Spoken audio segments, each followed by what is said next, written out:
All right. So, Jacob, I'm excited to have you on, man. I'm excited to walk through this with you.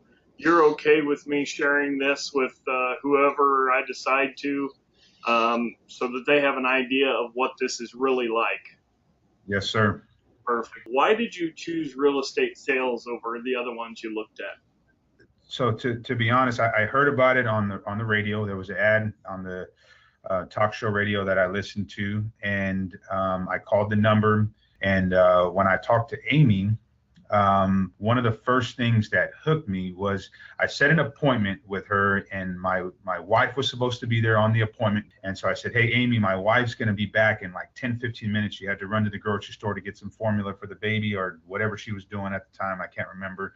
And Amy said, "Hey, well, why don't you call me back in 15 minutes when your wife is there?" And I got kind of frustrated because, I was wanting to move forward and get things started as quickly as possible and get on my way to financial freedom. And I thought that she was holding me up by 15 minutes, And so I said, "Amy, let's just get this thing started. My wife's coming. And she said, "No, you know what?" And she was real nice about it, but she said, I really need your wife to be on board with this and to be a part of this conversation." And so I said, "Okay, whatever, Amy." And so I said, "I'll call you back." But after I reflected on that, I appreciated that because it showed character on her part. It showed that she wasn't just going to be, just a salesman, but she was looking out for the best, what was going to be best for me and my family at that time. And so after reflecting on that, I thought highly of Amy and what she was trying to build, because if she was just a salesman, she would have said, "Okay, hey, let's go ahead and push this thing through before your wife gets back." And she didn't do that. Do you believe that through the entire process that real estate sales and your coach or your mentor has lived up to the expectations you had in the beginning? I do believe that. I didn't really know what to expect. I'm new to real estate. I had never been a part of a real estate transaction except for my primary residence, and I had a real estate agent, so I had never, represented myself in a transaction or anything like that. And so I didn't really know what to expect, but I was hungry. I wanted to learn, and I believe, you as my coach in real estate sales gave me that opportunity to learn the business, to jump in. So I appreciated the balance that was in the training, and that was also in the implementation side of that with getting things done. So, we work on these training materials. Do you feel that you got everything that you needed to succeed with where you've gotten so far today? Absolutely. Yeah, absolutely. If I needed, and there was a couple of deals where, yeah, it's what you need is there for sure. How long do you think it took you to get used to the process? Probably after maybe 8 to 10 weeks, I started to get comfortable with the phone calls. That's what I'm thinking of. When you say process, I'm thinking of actually taking calls from motivated sellers. It was about maybe 8 weeks or so when I started to get comfortable enough to pick the phone up. Do you think that picking the phone up at a whim when you have to think on the fly, do you think you learn faster that way?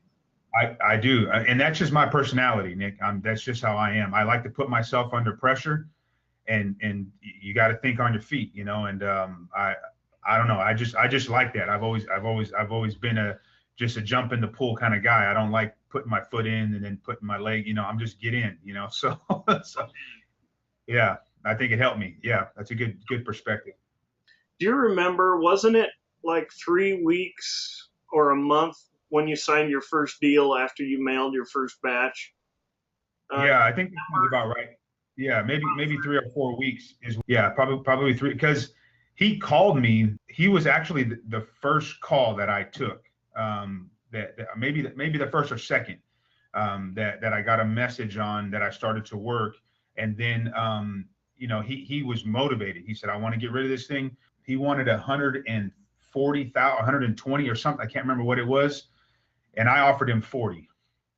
And so he went to work trying to find somebody to buy this thing. And so we ended up at 50,000. So I said, great. I drove out to him. We signed it at 50. I took my family with me, and he had a boat, and he took us out on a boat, actually, in the bay. Yeah. And we spent the afternoon together building a relationship. I love the fact that you're talking about the relationships because I beat that to death, don't I? Yeah, And it's about important. relationship. Important. Yep. Yeah, it's Yeah. important. But that was the first deal you did, right? The first one Right. you sold, and you made about how much on that first deal? Well, total was it was just sub 28,000, and then I ended up making like 13 or 14, whatever that was. After Yeah, splitting it with real estate after, sales. after splitting it. Yeah. Yep.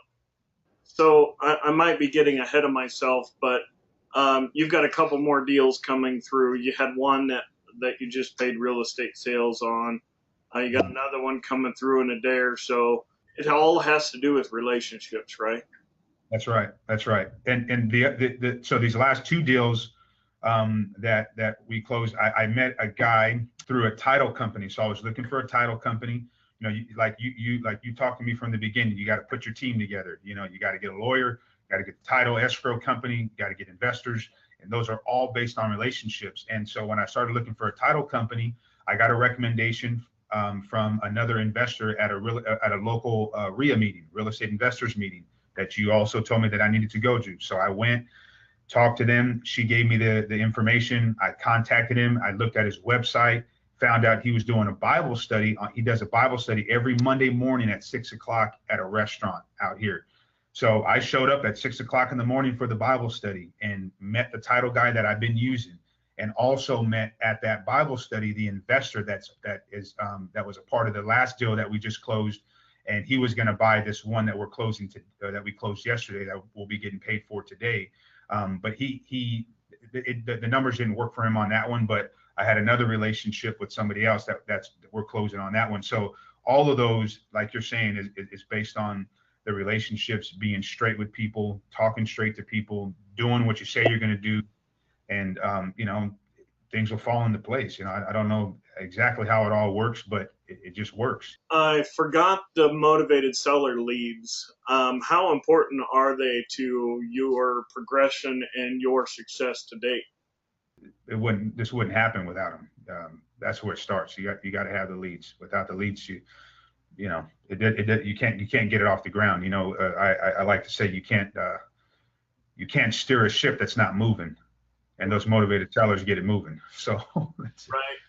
And even building relationships, you could get somewhere, but it'd take a whole lot longer without those leads, wouldn't they? Absolutely, absolutely. I love the fact too, we as real estate sales and the mentoring program, we tell all potential clients that real estate sales provides a turnkey business. Do you agree with the fact that we provide a turnkey?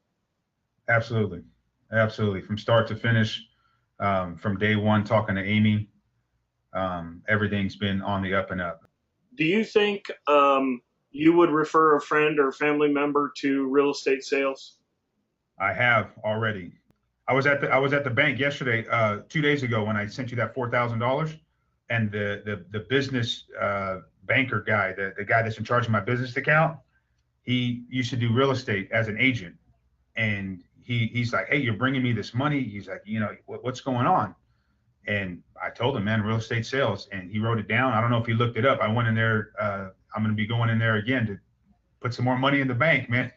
Maybe he'll figure it out. I don't know, man. I don't know how much money it's going to take. If you were going to talk to somebody that was thinking about signing up for real estate sales, with real estate sales and investing in real estate, what would you tell them? I would say the first thing I would say is that you got to look within yourself, and you got to figure out, what do you want for your future? What do you want for your family? And so if you're thinking about coming, I would say know your purpose first, because there's going to be ups and downs. There's going to be times you feel like quitting. And when you feel like, it's just going to happen, because this is not a cookie cutter deal.